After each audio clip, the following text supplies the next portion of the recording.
Este programa tem classificação indicativa livre.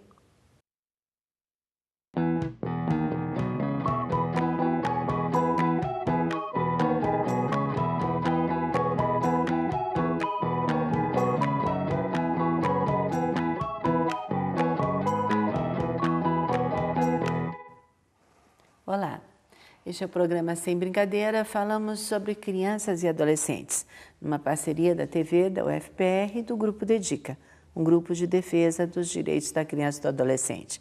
Falamos sobre crianças, seu desenvolvimento e vamos continuar hoje uma série de programas onde vamos falar sobre a violência. A mãe de todas, aquela que fabrica um indivíduo violento ou aquele que vai se colocar como totalmente passivo frente a uma violência que sofreu e que pode voltar a sofrer porque seriam seus laços de identificação quando ele cresce numa família violenta.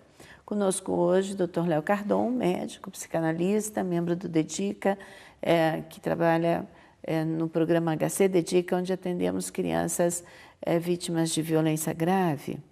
Falávamos no último programa, Léo, sobre isso da criança que cresce, desses conceitos de como ensinar, dessa cultura que os pais trazem das suas famílias, culturas diferentes de um casal, e muitas vezes que repetem com seus filhos atos que sofreram, que foram danosos, que marcam sua vida sem mesmo sentir. E como ver uma criança tão pequena esses atos? Ela que está aprendendo, falávamos da hominização, de como ela aprende a viver em sociedade, sempre no começo por imitação. Então ela olha, ela imita bater palma, ela imita dar tchau, e quando ela imita os atos grosseiros dos seus pais, aí ela passa a sofrer mais ainda. E muitos pais não percebem que foram eles ou os cuidadores daquela criança, ou mesmo nas creches, nas unidades de educação infantil, foi ali que ela aprendeu. E ela passa a pagar um preço por isso, né? Quando bate palminha, tudo legal. Agora, quando ela grita, quando ela passa a entender um não um pouquinho melhor e questiona, ela passa a sofrer também as consequências disso. O que nós podemos falar sobre a visão da criança dessa agressão que ela sofre? Sim. Eu te escutava e lembrava de uma espécie de pesquisa que foi feita numa universidade inglesa, se não me engano, que me pareceu muito engraçada. E é que tinham inventado uma máquina que era capaz de codificar 5 tipos de choro da criança, do bebê. Seja o choro de fome, o cheiro de frio, o choro de cólica, o choro de sono e etc. Eu fiquei me imaginando que só uma época como a nossa poderia trazer algo assim. Não? Primeiro, que essa marinheira de primeira viagem, ou até na segunda ou terceira viagem, com toda o perdida que se encontra, não, frente à responsabilidade de um serzinho que, como dizia uma paciente minha, que dizia que gostava de criança só depois dos 5, que já fala e já se explica. Essas crianças que sofrem de algo e não podem usar aquilo que é o mais precioso da nossa espécie, não? Que é a capacidade de falar e de se explicar. E mesmo quando nós conseguimos falar e nos explicar, é tão pouco que nós conseguimos deixar claro, não são tantas as celeumas que acontecem por uma vírgula, por uma frase maldita ou por uma expressão mal entendida e etc. Então, em primeiro lugar, todo o nosso respeito com esses primeiros tempos da maternagem e da função paterna, que são tão complexos, porque, eles não, como dizem os adolescentes de hoje, mas a gente não vem com manual de instruções, né? A gente não vem com aquele botãozinho para desligar a bateria, tá? E ir lá para dormir. Tá? Penso que uma das primeiras questões que se levanta e nós, adultos, temos tanto conhecimento assim de nós mesmos? Tá? Nos conhecemos tanto assim? Lógico, a resposta imediata é negativa, ou seja, tem muita coisa que acontece comigo que, no melhor dos casos, eu ponho em dúvida. É muito complicado só ter certezas na vida, muito complicado. A maioria das correntes da psiquiatria e da psicologia chamam a dúvida de um problema, e nós dizemos a dúvida é uma bênção. Quando a gente já tem certezas absolutas, nós não temos nada mais para questionar. Ou para evoluir, ou para melhorar. Exatamente. Então, na medida em que nós temos essa capacidade de nos abrirmos para o direito dessa pequena criatura que está na nossa frente, que depende tanto de nós, vale já a leitura de que eu já estou criando com a abertura de que há ali um direito, há ali coisas que eu não devo fazer, e haveria respeito. Esse já é um primeiro passo. Tá? E como é que a gente consegue o respeito? Primeiro, o respeito consigo mesmo. Tá? Quantas pessoas não têm, às vezes, um limite que é o, tá bom, aceito isso, mas isso não. Esses princípios que são necessários para que a gente não permita que os outros invadam demasiado. Então, o isso não, para nós, é algo fundamental, porque nos coloca como pessoas e notamos com certa alegria que, quando somos claros nisso, os outros nos respeitam nisso. E se nós podemos passar isso, até como uma pequena boa vontade nesse serzinho que é tão passivo na nossa frente, tá? E tem gente que adora isso, não, até para manipular isso, porque quando os filhos começam a fazer 7, 8, ou 13, 12, já não o suportam mais, porque eles já começam a demonstrar vontades. A questionar, não aceitar tudo, né? Exatamente. Então, você está me trazendo uma questão que eu começaria por aí, não? Ou seja, o respeito pelo outro começa na medida em que eu tenho algum respeito por mim mesmo. Tá? E acolho essa vulnerabilidade não como para um exercício de um poder, mas para o exercício de um dever, que é muito mais complicado. Ou seja, porque ele não tem a condição de arbítrio sobre si mesmo e sobre suas questões, que eu tenho que arbitrar por ele, e isso implica num dever muito complexo. Sim, com certeza. Eu sempre brinco com os meus pacientes, com os pais dos pacientes, quando uma criança está brincando e, de repente, o adulto vai lá e tira ele do brinquedo e espera que essa criança não reaja, uma criança de 9, 10 meses que já sabe ter um interesse. E eu brinco, eu digo, por sorte nós esquecemos disso, né? Porque que mundo difícil dessa criança que não consegue se expressar, que está à mercê absoluta de um desejo do adulto, não sabe dizer das suas necessidades. Sim. E que bom aquele adulto que pode olhar e respeitar essa criança, sabendo dos seus horários, da sua fome, e sem ter uma máquina poder interpretar, porque é muito pouco tempo para que uma mãe e um pai possam interpretar o chorinho do bebê. Sim. Não? Há pouco eu fui a uma reunião social e brinquei depois porque eu falei primeiro com a mãe, depois com o pai, em situações diferentes, salas diferentes. E aí, quando eu vi os dois juntos, eu falei, pois seus 2 filhos? Não, nós só temos um. Não, eu falei, são 2, tenho certeza, porque a sua senhora me disse de uma criança que não deixou ela dormir nunca, que sempre tinha problemas, que vivia doente. E o senhor estava me contando de uma criança que dormia a noite inteira, que não era problemática, que não ficava doente o tempo todo. Eu achei que eram 2, que eram gêmeos, que tinham o mesmo nome, inclusive. Ou seja, os pais veem as crianças de maneira diferente, tá? E os lugares onde colocam os seus filhos na sua vida varia. Às vezes demora para a pessoa entender que por que colocou aquela criança no lugar de doente?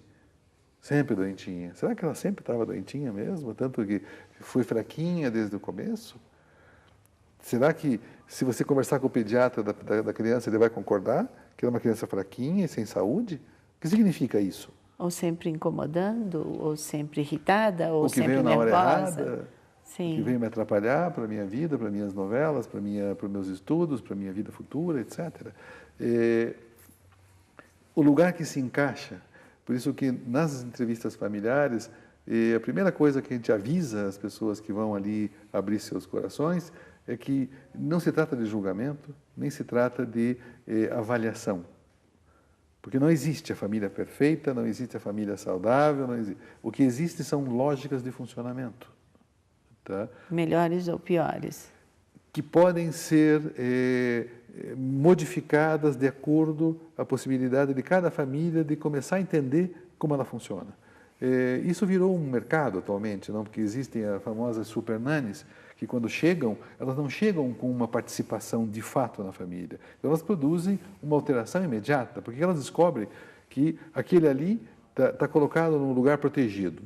Todo mundo tem que trabalhar, aquele ali não. Por alguma razão, ele conseguiu ocupar um lugar de certo exagero de respeito de todos. Aquela ali é aquela que vai ficar para solteirona e vai cuidar dos pais quando os outros casarem e forem viver. Ou seja, lugares, funções que ninguém entende quem que deu, por que foram dadas, mas existem, estão lá, estão funcionando.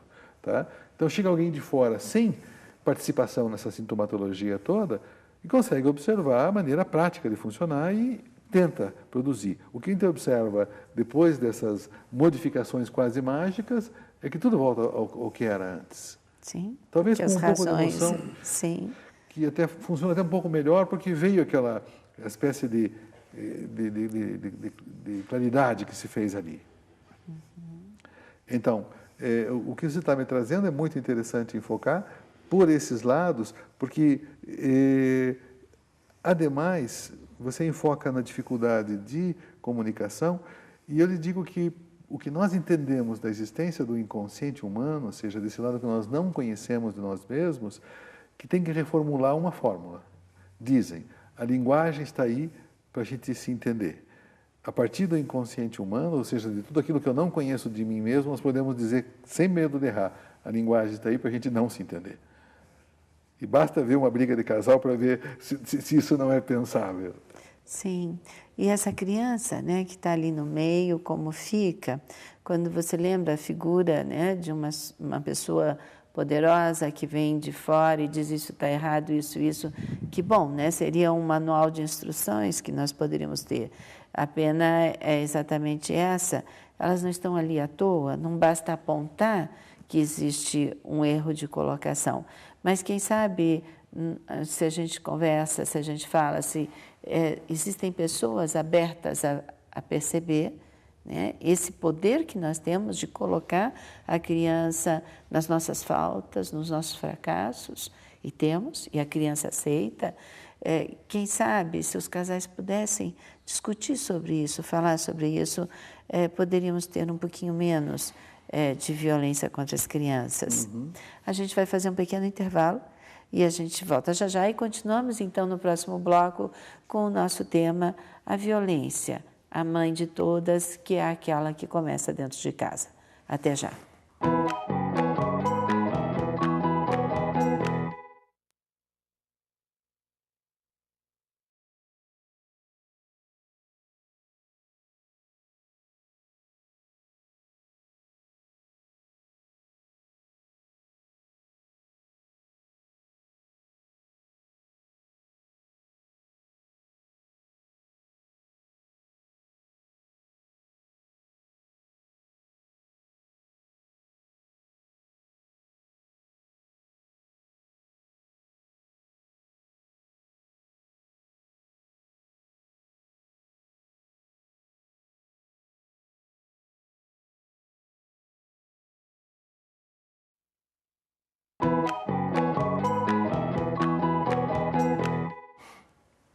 Olá, estamos de volta com o programa Sem Brincadeira e falamos hoje sobre violência, mesmo aquela onde pais responsáveis não têm intenção nenhuma de violar seus filhos. Ainda não falamos dos doentes que têm prazer nisso, mas falávamos dessa criancinha pequena que cresce vendo muitas vezes a raiva no olhar, a raiva na fala, a falta de tempo, a falta de paciência e do lugar que cada casal coloca esse filho, esse lugar que depende do tempo desse relacionamento, do momento de cada um. E falamos então com o Dr. Léo Cardon, médico, psicanalista, e falávamos então, Léo, desse bebê que cresce, né, tentando descobrir o mundo e do lugar que cada um coloca esse filho. É muito comum a gente dizer, não, para mim são todos iguais. E os filhos querem que seja. né? Os filhos cobram isso da gente, e aí vem o que chamamos de ciúme, quando um pequeno, e mesmo muito pequenininho, né? Um bebê de 1 ano já é capaz de vir e querer tirar o de 3 anos do colo da mãe, porque afinal aquele lugar é dele. Né? E cada fase do desenvolvimento tem a sua característica, e é uma pena, nós dizemos, não existe manuais de instrução, mas existem muitas coisas para se ler sobre o desenvolvimento infantil, sobre as reações das crianças, e são raros os pais que assim o fazem. Né? Então, é mais uma cultura de como educar. A ideia é que, instintivamente, eu vou saber cuidar do meu filho, e o que eu percebo é que pessoas um pouco mais cuidadosas entram em momentos de muita ansiedade quando têm um bebê e acreditavam que iam dar conta porque é um ser humano, né? E, de repente, aquele bebê é um motivo de sofrimento e não de prazer. Sim. São muitas as questões que você lança. Me fizeram pensar 2 coisas. Primeiro, que uma coisa que nos espera para um programa futuro seria a passagem da família para a escola. Tá? E até da função pedagógica muito complexa, porque nós vemos na experiência com trocas com docentes que aqueles que trabalham com crianças muito pequenas começam a reconhecer, a partir de certo momento de sua prática, não atualmente, mas sempre foi assim, de que existem crianças com as quais eles trabalham melhor e outras com as quais não sempre é fácil de trabalhar.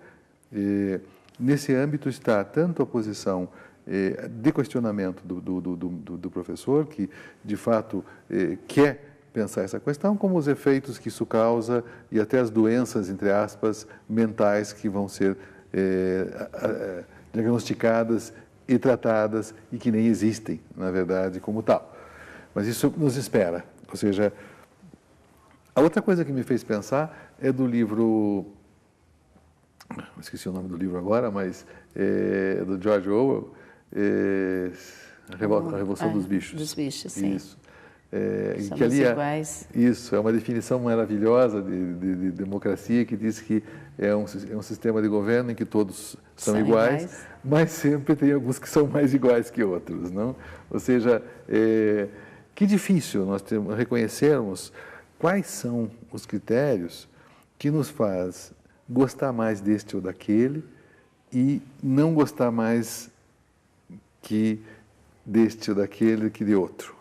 Ou talvez ou gostar ou ter mais facilidade, e mais afinidade. Exatamente. Tem professores que adoram os alunos rebeldes. Tem professores que adoram os comportadinhos, que nem sequer olham para os lados, estão sempre limpinhos e futuros portadores de toque. Não? Temos aqueles que de fato são criativos, temos aqueles que vão tirar nota 10 em tudo e vão chegar na vida profissional e não vão conseguir criar nada. Ou seja, há muitas possibilidades, então não pode jamais restringir. Mas quando nós nos perguntamos, é de fato igual o meu amor? Eu duvido. Mas se não é, se eu consigo já pensar que ele pode não ser, o que me produz aversão, o que me produz prazer de convivência? Isso é assim com amigas, com amigos, com cônjuge, com parentes. Ou seja, gosto daquela prima porque com ela eu posso ser autêntico. Gosto daquela porque com ela eu me espelho, porque ela sabe me mostrar como se colocar na vida e coisas assim. Não? Ou seja, por que nós gostamos do que gostamos ou por que desgostamos do que desgostamos? Não é simples fazer essa leitura. Tá? Mas você enfocava com certa insistência o tema da dificuldade de se entender na linguagem, ou seja, a dificuldade que nós temos de entender como reage o nosso filho a partir do lugar que nós o pomos. É possível que uma criança birrenta se coloque no lugar daquele meu lado em que eu não bati o pé na vida? Em que eu não insisti o suficiente para conseguir o que eu queria na vida? Ele está me mostrando, quando ele não aceita a frustração, e o conceito de frustração em alemão é muito interessante, é o Versagung, ele aponta aquilo que tem de dizer em relação a uma lei. Por exemplo, eu digo, eu quero a partir de amanhã que vocês me entreguem uma BMW na minha casa. Eu também. Isso também, sabe? Podia ser uma Mercedes-Benz, porque a BMW não vai me dar nenhuma comissão sobre isso, mas, em todo caso, a fábrica pode dizer, olha, meu amigo, tem um jeito, se passe antes numa loja, leve lá um cheque de R$200 mil e você escolherá dentro de tal e tal modelo. Outros não, outros tem que ser mais dinheiro. Ah, mas eu quero porque, afinal, o mundo me deve. Sim. Tá? As pessoas vão dizer, não, olha, o mundo não te deve nada. Se você quer alguma coisa do mundo, te vira. Tá? Mas eu posso fazer isso mesmo com outras pessoas, né? E exigir do outro uma atitude, uma proteção, uma atenção a mais, porque o mundo me deve. Sim. E se o mundo me deve e não me pagou, então eu vou dar o direito, sem saber que estou dando o direito, porque cada vez que meu filho se jogar no chão por causa daquela balinha, para não passar problemas, eu vou dar a balinha. Tá? Significa isso, então, que nós temos uma maneira de educar correta, que vai ser não dê a balinha, vire as costas, pegue, põe em casa e tranque em casa por 3 dias ou coisas assim? Não, não temos essa fórmula. Mas podemos pensar como uma maneira de abrir, talvez, um pouco a concepção dessa pessoa, que talvez essa criança esteja sofrendo e esteja colocada num lugar de mim mesmo, como sabendo brigar pelas coisas que quer, já que eu não pude. Sim. E que eu não colocaria, então, freio nisso, porque realmente aquela criança faz o que eu gostaria de ter feito. Exatamente. Nós nomeamos isso de outra forma. Dissemos que não se cria a impossibilidade. Ou seja, então, querer é poder, tudo se pode. Tá? Eu me divertia muito no tempo que eu tinha filhos pequenos, que a gente fomos assistir o Aladim e o gênio da lâmpada saiu e disse, olha, mas tem coisas que eu não posso fazer. Não posso mudar o sentimento de ninguém e não posso trazer ninguém na morte. Ponto. Então, mesmo aquele que podia trazer castelos, elefantes, camelos, tecidos maravilhosos e muito ouro e muita coisa, não podia comprar o amor de ninguém. Não podia tirar a responsabilidade com o sentimento e muito menos modificar a relação da vida e da morte. Veja, pronto. Nós já criamos o impossível. Está aí na história infantil. Tá? A sabedoria que vem de tanto tempo. Então, por que eu tenho que criar alguém para quem o mundo sorria sempre? Difícil. Isso não significa também que eu tenho que... e existem pais que não dão... Privam totalmente. Privam totalmente para que cresça aprendendo que o mundo não vai dar. A famosa piada do pai que manda a criança se jogar no colo dele, não, e quando a criança se joga, ele abre os braços e diz, para você aprender a não confiar em ninguém. É complicado. E não sei se vai levar na clínica de fraturas para consertar os ossinhos quebrados. Não? Os extremos são sempre muito complicados. Os excessos, dá para dizer, não? Sim. E a grande questão desse ditado, que quando a gente não educa, o mundo educa, é a passagem. Tá? E por mais que eu tenha tentado esconder as violências, esconder os excessos, em um momento vai ter que socializar e vai ter que fazer essa passagem. Tá? Nos resta começar a pensar a relação da violência com as patologias. Quando você traz a mãe de todas as violências, aqui nós já começamos com uma questão muito interessante, que é, que fácil é pensar o inatismo. O inatismo diz, se nasceu assim. Tá? Você tem o cuidado de mostrar que o excesso da violência pode produzir violência de repetição e pode produzir um exagero de aceitação da violência alheia sem respeito à pessoa própria. Sim. Tá? Então, quando nós começamos ao primeiro passo, que é o da autorreflexão, não me conheço totalmente, não conheço bem a posição em que eu acolho o outro.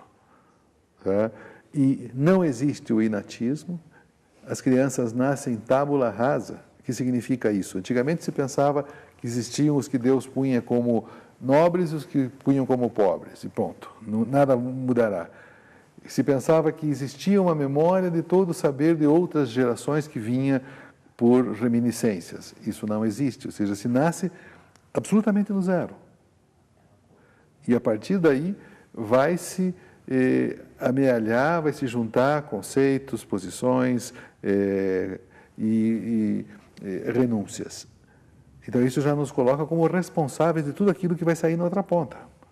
Então, eu não posso me tranquilizar dizendo, esse filho foi assim, mas nasceu assim, nasceu drogado, já não sei como Sim, nasce drogado. sempre foi nervoso. Né? Exatamente. Então, isso nos leva a dar o seguinte passo, que eu espero que no próximo programa seja dado, de que patologias nascem desse tipo de situações. Porque a violência está localizada também nos vários quadros clínicos da psiquiatria como efeito. Tá? As etiologias da violência já não descartam mais de jeito nenhum o tipo de criação, o tipo de família e o tipo de sociedade em que a pessoa foi criada, para depois perceber os efeitos que isso trouxe na vida de socialização desses seres humanos. Sim, e talvez se as pessoas pudessem pensar isso, né? Porque quando se tem um filho, a gente revive nossa infância, revive o papel que nossos pais tiveram em nossas vidas e às vezes isso é muito pesado, até por um critério universal que você não pode questionar seus pais. Mas que bom, né? Porque a ideia é que sempre pai e mãe tem todo o saber e teria toda a possibilidade, melhor que o gênio da Aladim, né? Poderia tudo, e além disso acerta sempre. Né? Que bom se os pais pudessem perceber que a gente pode errar, só não podemos cometer excessos, e que bom se a gente pudesse avaliar o que tivemos nas nossas infâncias, até para saber, puxa, eles fizeram o melhor que puderam, mas isso não estava certo. Não foi suficiente. Né? Ou não foi suficiente, ou não estava certo. Como você diria disso? Eu acho que você está trabalhando com um conceito que eu aplaudiria muito e gostaria que ele fosse verdadeiro. Cada geração gostaria de que a seguinte se saísse melhor. Eu acho que na base, se nós fôssemos olhar com boa vontade, existe esse desejo em princípio e dá para apostar nisso. Certo. A gente está terminando o nosso programa. Sim. E acho que fica aí, né? Dá para apostar nisso. Nós podemos fazer com nossos filhos muito melhor do que tivemos em nossas infâncias, mesmo que tenham sido muito boas. A gente agradece muito a atenção e aguarda vocês na próxima semana com um novo tema do Sem Brincadeira. Até lá!